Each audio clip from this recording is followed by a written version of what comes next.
frère, cette expérience n'était pas dans un rêve, je n'étais ni mort ni endormi en train d'avoir un rêve ou une vision. En fait, ce jour-là, je dormais sur mon lit. Tout à coup j'ai entendu quelqu'un me dire « Annie, réveille-toi ».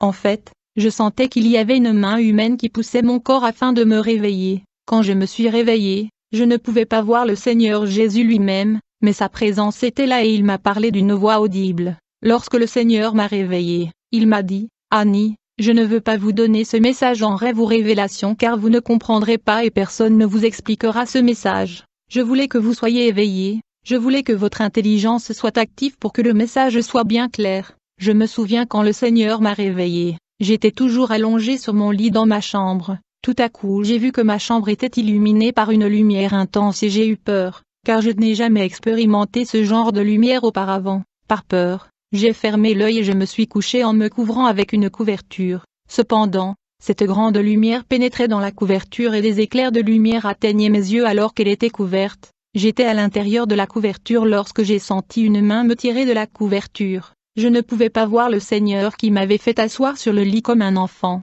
Je veux dire ces mains m'ont fait asseoir exactement comme les mamans font asseoir leur bébé quand ils les apprennent à s'asseoir toutes seules. Rapidement j'ai senti que le Seigneur me tenait sur la hanche. Je me demandais pourquoi, dit le Seigneur. Je fais ceci parce que je ne veux pas que vous fuyiez quand vous verrez ce que je vais vous montrer. Le Seigneur m'a demandé qu'est-ce que vous voyez. Rapidement j'ai vu que le mur de ma chambre s'était transformé en un grand écran. Lorsque le mur de ma chambre se transforma en écran, j'ai commencé à regarder une scène d'une région montagneuse. En fait, j'ai vu deux collines séparées par une route. Quand j'ai regardé la colline à gauche, j'ai vu un groupe de personnes vêtues de noir. Je ne pouvais pas voir leurs mains et leurs pieds qui étaient couverts. Ils étaient vêtus de vêtements à capuchon. Quand j'ai regardé la colline à ma droite, j'ai vu un groupe de personnes qui étaient vêtues de blanc et portaient de couronnes sur leur tête. J'ai été stupéfait par la luminosité de leurs vêtements, car je n'ai jamais vu ce genre de couleur blanche sur la terre. Le Seigneur a dit que le groupe de personnes que vous voyez habillées en noir sont des démons géants, des esprits de l'enfer. Ils sont des esprits accusateurs. Chaque fois que mes enfants ne parviennent pas à se séparer du monde, et lorsqu'ils continuent à garder la propriété de l'ennemi, lorsque la mort vient, leur acte le suivra, et ils vont faire face aux accusations venant de ces démons de l'au-delà. C'est ici l'appel à la séparation aux choses du monde, car quiconque aime le monde, l'amour du Père n'est pas en lui, dit le Seigneur. Les gens vêtus de blanc resplendissant à droite sont mes anges qui conduisent le vainqueur vers le lieu de repos, le paradis de Dieu, dit le Seigneur. Le message que je vous donne est dans le livre de la Révélation. Je viens bientôt et mes récompenses avec moi. Le sous-point de ce message est le voyage entre la vie et la mort, a dit le Seigneur. Je vais vous montrer le chemin que prennent les hommes quand ils meurent, car à chaque fois qu'un homme meurt sur la terre, il va devoir parcourir seul ce chemin des morts, qui amène les âmes décédées à leur désignation éternelle, soit le séjour des morts, soit le lieu de repos. Quand une âme décédée marche sur le chemin des morts et ne rencontre pas des accusations de la part des esprits géants, il entrera sûrement dans le lieu de repos, car il n'a rien dans sa vie qui appartient à l'ennemi. Il a donc vécu une vie de séparation et d'exclusion du monde, et mes anges le mèneront au paradis de Dieu. Mon frère, j'observais le chemin que parcourent les morts entre les deux collines.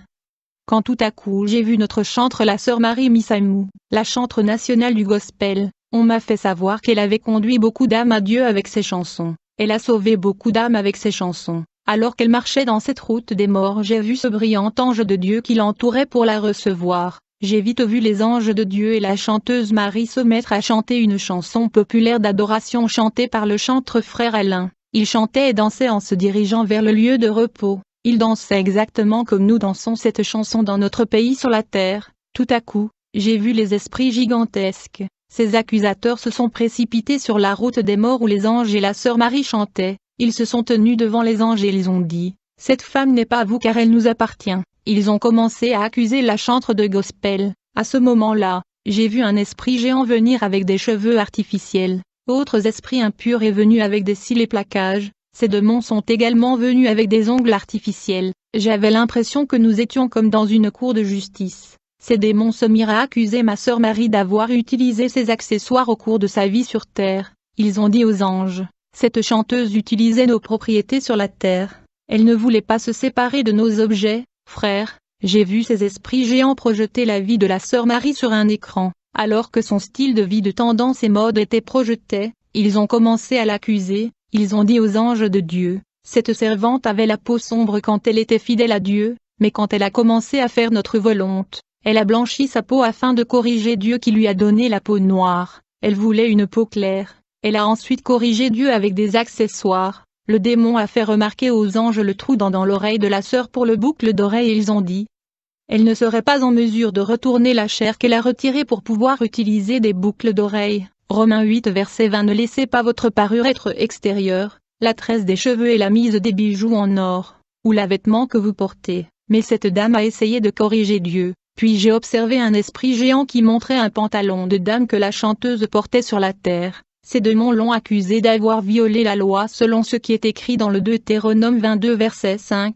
Une femme ne doit pas porter de vêtements d'homme, ni un homme de vêtements de femme, car le Seigneur ton Dieu déteste quiconque le fait. Je regardais l'écran, j'ai des dames portant des mini-jupes qui exposent leur corps. Ces jupes et pantalons étaient serrés. Le démon de l'enfer ont dit aux anges. Ceci était la mode que cette chanteuse utilisait. Ces démons ont lu le passage de l'Écriture dans le premier livre de Timothée 2 verset 9. Je veux aussi que les femmes s'habillent modestement, avec décence et pudeur, se parant, sans coiffure élaborée, ni or, ni perles, ni vêtements coûteux. Enfin ces esprits impurs ont demandé à l'ange du Seigneur: croyez-vous toujours qu'elle est à vous? Nous n'avons aucun problème avec vous. Nous vous avons donné une écriture après l'autre pour prouver qu'elle utilisait nos propriétés. Elle n'a pas réussi à se séparer de la tendance et de la mode qui nous appartiennent. Les anges ne pouvaient pas protester contre la Bible qui condamnait la sœur Marie. Les anges ont remis l'âme de ce chantre aux esprits géants de l'enfer. À ce moment le Seigneur m'a dit: mes enfants font ceci à cause des membres du corps que je leur ai donnés.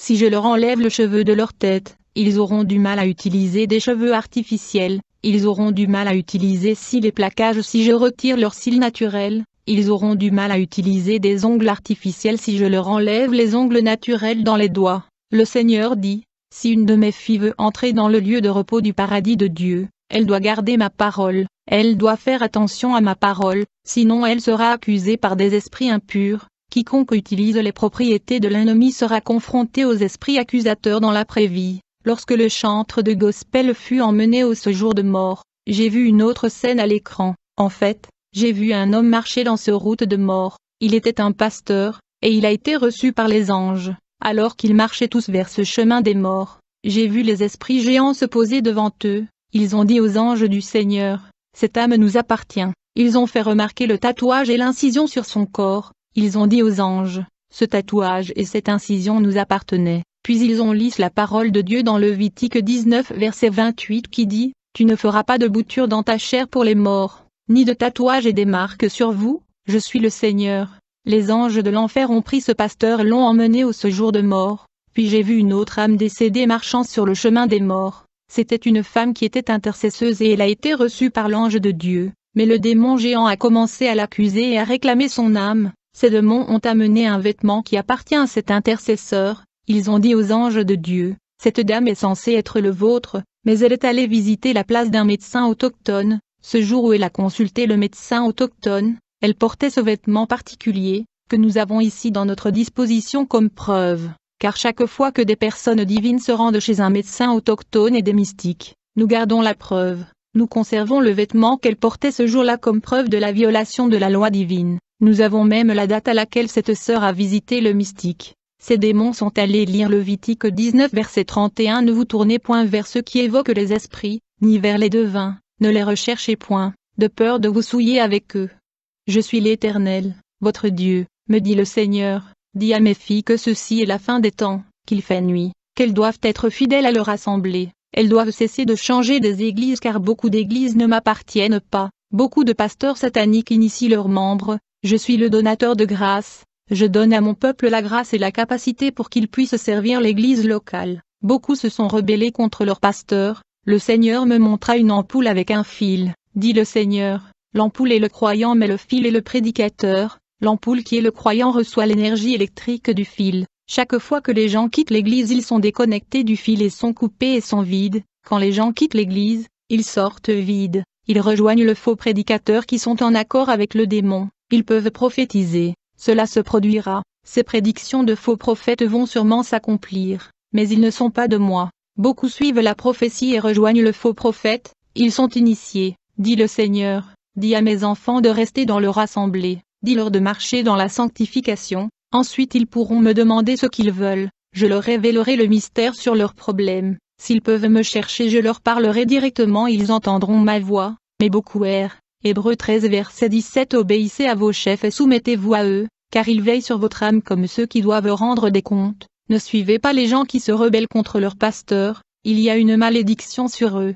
Puis une nouvelle scène est apparue sur l'écran où j'ai vu des gens assommer un voleur, a dit le Seigneur. Ce voleur n'atteindra pas le lieu de repos car ses actions est évidente, mais il y a des gens qui sont voleurs en termes de mesure et de comptabilité, ils sont malhonnêtes. Ce sont des vendeurs qui veulent faire plus de profit et des bénéfices parce qu'ils volent le client. Lévitique 19 verset 36 Utilisez des balances honnêtes et des poids honnêtes, un honnête, je suis le Seigneur votre Dieu qui vous a fait sortir d'Égypte. Le Seigneur a parlé de prêteurs et il m'a donné le Lévitique 25 à 38 Le Seigneur a parlé de la banque Lambert, puis une scène apparaît sur l'écran. J'ai vu un homme qui a été battu à cause de la sorcellerie, il a tué beaucoup de gens. Le Seigneur a dit, oui, il est un sorcier. Et il a été tué à cause de cela, et il va au séjour des morts. Mais il y a aussi des sorciers que je veux vous montrer, car ils ont tué des gens. Ce sont des gens qui tuent des bébés par l'avortement et la contraception, ce sont des sorciers. Vous ne connaissez pas le nombre d'enfants innocents qu'ils ont tués.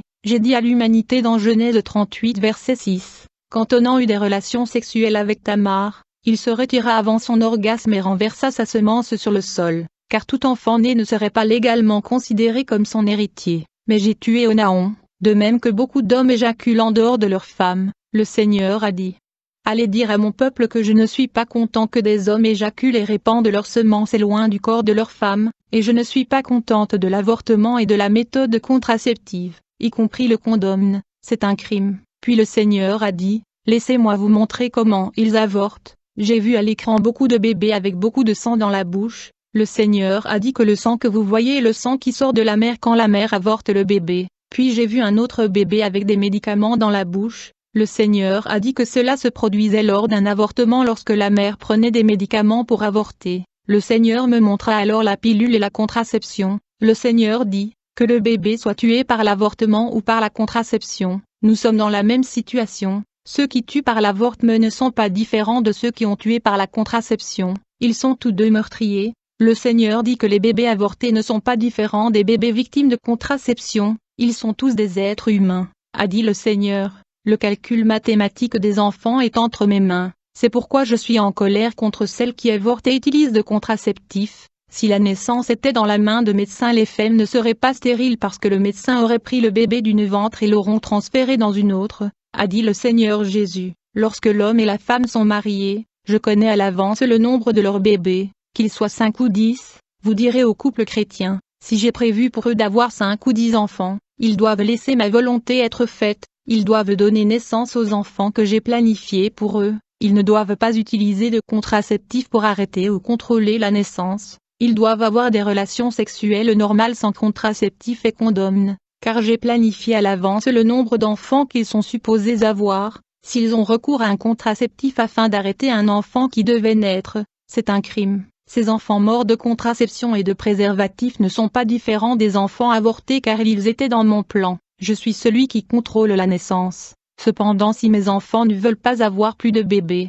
ils devraient prier et me demander, j'entendrai leurs prières et je vais arrêter la formation du bébé et la grossesse. Ils ne doivent pas utiliser de contraceptifs, et les hommes ne doivent pas éjaculer loin de leur femme comme Onan, et ils ne doivent pas recourir à la contraception pour interrompre la grossesse, prévint le Seigneur. Avertis ces dames que les femmes qui avorteront mourront en pendant la processus. C'est la peine que j'ai ordonnée, je vais personnellement les punir, et avertis les femmes qui utilisent le contraceptif qu'elles vont souffrir du cancer, ce sera ma punition. Puis une nouvelle scène a été projetée à l'écran, et j'ai vu une femme décédée entrer dans le chemin des morts. Elle a été reçue par les anges de Dieu, elle était diacre, mais les esprits géants ont commencé à accuser le diacre et ils ont dit à l'ange qu'elle était un meurtrier, ils ont dit aux anges de Dieu. Nous devrions la prendre suite à l'avortement. En fait, cette femme est morte à la suite d'un avortement. Le bébé qu'elle a avorté a été emmené au ciel, mais elle s'est retrouvée dans la séjour des morts. Puis une autre dame qui marchait sur le chemin de la mort avait aussi le problème de l'avortement et elle avait été emmenée au lieu de tourment. En 2014, le Seigneur m'a envoyé dans un village où j'ai apporté son message contre l'avortement et la contraception, mais les gens étaient opposés à ce message du Seigneur. Le pasteur de l'église locale qui m'avait reçu avait peur pour ma sécurité. M'a-t-il dit que les gens du village vont m'attaquer si je continue à prêcher contre l'avortement et la contraception, car ils étaient déjà offensés. Le pasteur avait peur et il a engagé un agent de sécurité pour m'accompagner dans le travail de l'évangélisation. J'ai pris mon mégaphone et j'ai commencé à transmettre le message aux résidents de ce petit village. Après avoir quitté ce village, de nombreuses dames qui ont avorté malgré l'avertissement du Seigneur étaient mortes. C'est la peine du Seigneur que j'avais annoncée dans ce village. Il y a eu tant de morts que les villageois me cherchaient, mais je n'étais pas là. Quand je suis entré dans ce village, je les ai de nouveau mis en garde contre l'avortement et la contraception, et donc je regardais cet écran lorsque le contenu a changé. J'ai vu des enfants abandonnés, des enfants à la rue, ils sont devenus des bandits. Le Seigneur a dit que ces enfants que vous voyez n'ont pas de mère, c'est quand leur père avait divorcé leur mère que leurs problèmes ont commencé, et leur papa s'était remarié avec d'autres femmes. La plupart de ces femmes refusent d'accepter et d'aimer ces enfants. Beaucoup d'entre eux sont détruits à cause des traitements abusifs qu'ils reçoivent dans la maison de leurs parents. Ils deviennent des bandits. Puis le Seigneur avertit que les femmes qui perdent leur virginité seront attachées aux hommes qui leur ont enlevé leur virginité, car il y aura une alliance de sang. C'est la cause de la fornication. Le Seigneur a alors commencé à me parler du lit conjugal. Il a dit que les femmes qui refusent souvent leur mari au lit n'entreront pas dans le royaume des cieux. Si vous refusez souvent votre homme au lit, comme il ne pourra pas supporter cela pendant longtemps, il ira dormir avec une autre femme. Beaucoup de femmes envoient leur mari se livrer à la fornication. Elles n'entreront pas dans le royaume de Dieu. Le Seigneur dit que les hommes sont fragiles car ils sont faits de la poussière, mais les femmes sont fortes car elles ne sont pas faites de poussière. Elles sont faites d'ossements et de chair de l'homme. Elles sont donc plus fortes que les hommes. Le rôle de la femme est de soutenir leur famille et de chercher ma face afin de sauver leur famille et soit sauvée. Mais beaucoup de mes serviteurs tombent à cause du comportement de leurs femmes. Puis le Seigneur me dit, quand j'ai créé l'homme et la femme dans le jardin, ils étaient nus. Mais aujourd'hui il y a des femmes qui ont honte et sont gênées d'être nues devant leur homme. Je veux que l'homme et la femme soient à l'aise même lorsqu'ils sont nus dans leur chambre à coucher. Il y a beaucoup des femmes qui aiment être vêtues même dans le lit. La femme ne devrait pas être couverte quand elle est avec son mari au lit. Une femme devrait apprendre à construire sa maison. Elle doit être d'accord avec son mari au lit. Elle doit gérer sa maison. Genèse 85:2-5. Le Seigneur est allé mettre en garde contre les personnes qui maltraiteraient les orphelins et les personnes qui pillent les orphelins, dit le Seigneur. Je punirai les hommes et les femmes qui dépossèdent l'orphelin et ces hommes mourront et leurs enfants deviendront orphelins. Ceci se passa dans notre ville de Bukavu. Je me souviens d'un homme de Dieu membre de l'armée, et il était aussi un aumônier. Il a été empoisonné dans la ville. J'ai dit Seigneur, pourquoi as-tu laissé ton serviteur mourir alors qu'il est écrit qu'ils prendront un poison et que cela ne leur fera pas de mal? Me dit le Seigneur Annie, vous devez vous taire. Vous ne savez pas de quoi vous parlez. Cet homme a volé l'argent et les biens des orphelins et des veuves et n'a pas avoué. J'étais silencieux quand j'ai entendu cela. Puis le Seigneur m'a dit, te souviens-tu de mon serviteur, le chantre Alain Moloto qui était mort à cause du poison? En vérité le poison ne pouvait pas tuer le chantre Alain Moloto. Il a été empoisonné plusieurs fois, il ne mourrait pas. Ce fut quand il m'a demandé de se reposer que je l'ai laissé mourir. S'il ne m'avait pas demandé de mourir, je ne l'aurais pas laissé mourir. Il est maintenant dans le paradis de Dieu dans le lieu de repos. Le Seigneur m'a montré un groupe de chantres évangéliques qui ont été utilisés par le gouvernement pour empoisonner ce chanteur, et il y avait du sang dans la main. Puis j'ai vu dans cet écran des gens portant des lourds tonneaux de bière. Le Seigneur a dit que ces gens ne passeront pas vers le lieu de repos à cause de la bière. Habacuc 2 verset 15, Malheur à celui qui donne à boire à ses voisins, en le versant de la peau de vin jusqu'à ce qu'ils soient ivres, afin qu'ils puissent regarder leur corps nu. Isaïe 5 verset 11 Malheur à ceux qui se lèvent tôt le matin pour courir après leur boisson, qui restent debout tard dans la nuit jusqu'à ce qu'ils soient enflammés de vin.